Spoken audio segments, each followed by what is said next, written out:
Hi, everybody. Welcome back to the Comstock channel. I'm Marlin Bowling with you. As always, make sure you like this video, subscribe to the video, and share it with your friends and relatives. And I'm at Commodity Classic, and we've been talking about it all week long, talking with everybody here about different ag conditions around the country and what they're looking at.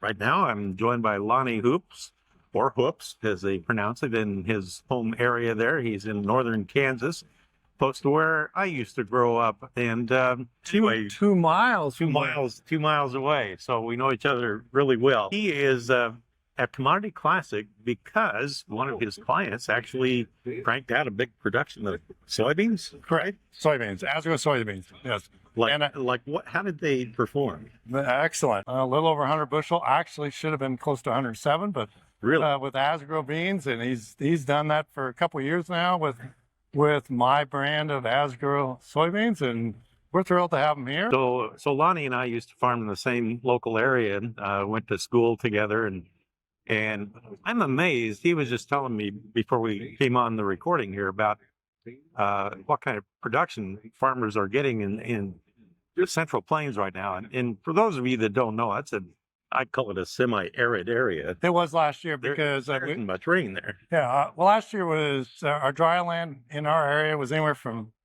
10 bushel to 40 bushel. That's it. It burned up. Yeah, the dry lands for 10 to 20 soybeans, but our irrigated production is exceptional. I mean, we're if we don't get 220, 240, we're disappointed. And on soybeans, if we don't get 70, 80, or 100 like you, we're disappointed. So Really? on the irrigated side, we are cranking it in our area now. I think my last year in farming, this is early in the 2000s, we were just starting to hit 200 on corn, back then. If it's 200, we're disappointed, hugely disappointed. In fact, 220. Isn't that crazy? I'm hugely disappointed. And I've got some DeKalb hybrids that last year when it was not so hot and dry, most of my DeKalb number 7027 was pushing over 300 easily, all over the place.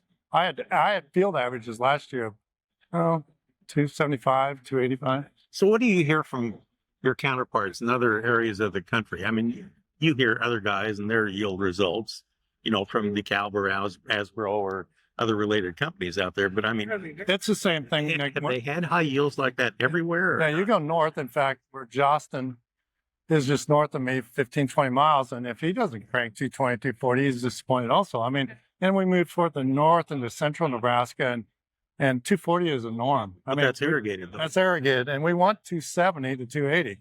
Now, we are not in a conducive area to do dry land.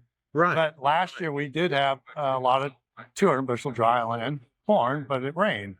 But this year, not so much. So is that a one-off on that drought, or it's been dry for 2 or 3 years? It's been terribly dry just west of us. In fact, just 30 miles west of us is where it really started the last 3 or 4 years. Now this year out west, they caught a lot of rains, and so they had some good yields. But in our little area, it was one of the driest we've had in, I'd say 20, 30 years, maybe longer. So, but it was, we consistently can crank it in our area, which is fun to do.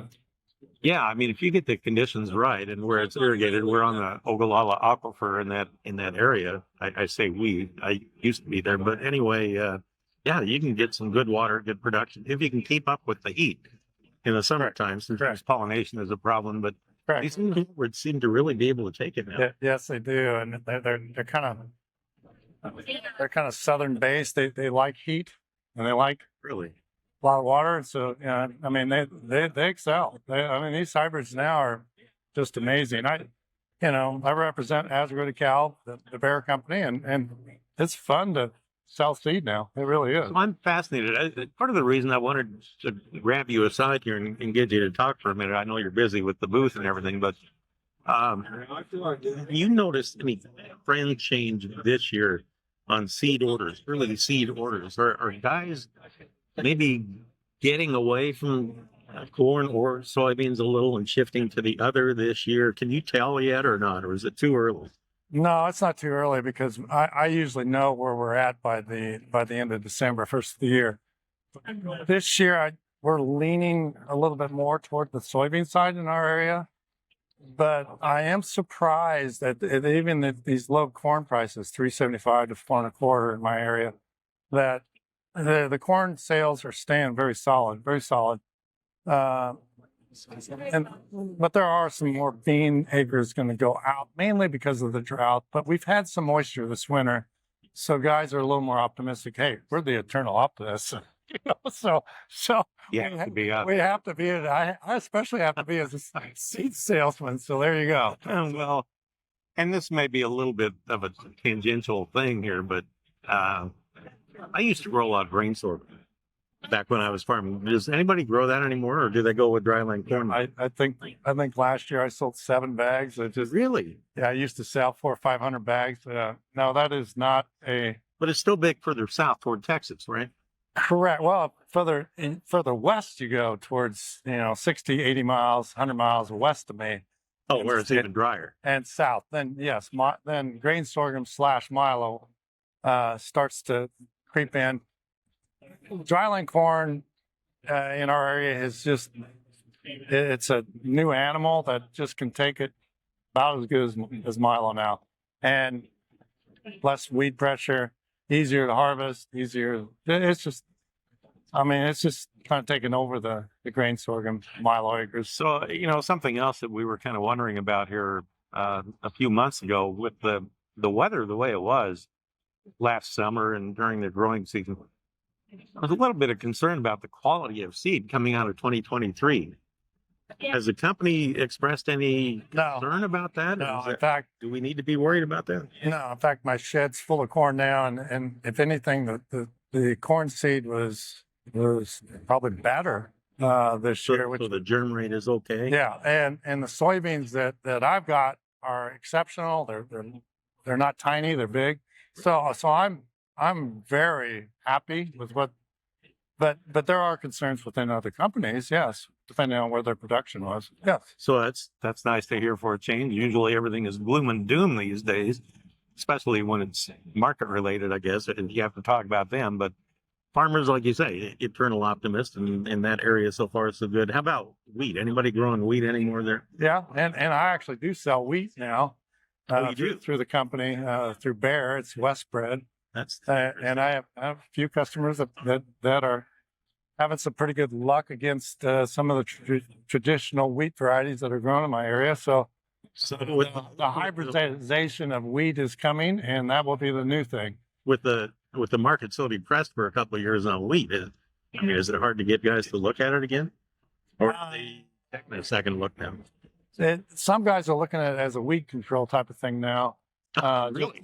Just simply to break a cycle, whatever, and mainly to kind of have, the cover crop thing is really kind of starting to really come into age in our area. But with wheat stubble and being able to keep a little weed control, it's helping. So, but it's still a minor.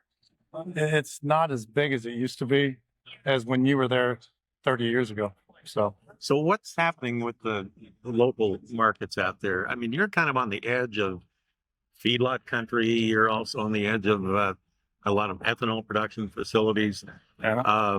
What has basis done locally there in the last 10 years or so? I mean, has it really firmed up?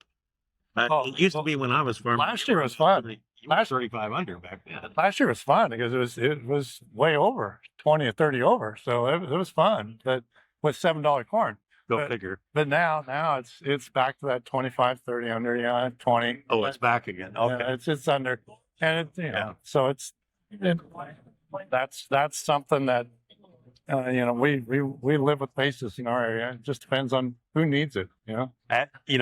I predicted that when I got out in 2001. I said things are not going to improve until I get out of the way. And they did. Look, we have over 300 bushel corn bases popped up, and you're welcome. I'll take the blame. Yeah, you used to. Anyway, farm with 6-row equipment. Sure. Yeah, I knew what that was like. I farmed with Flintstone type equipment.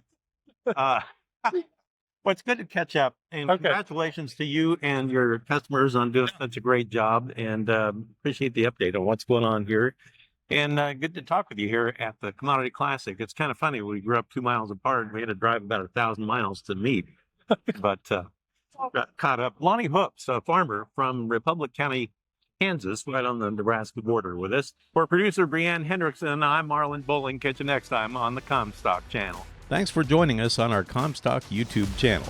Don't forget you can also find us on Facebook and TikTok as well.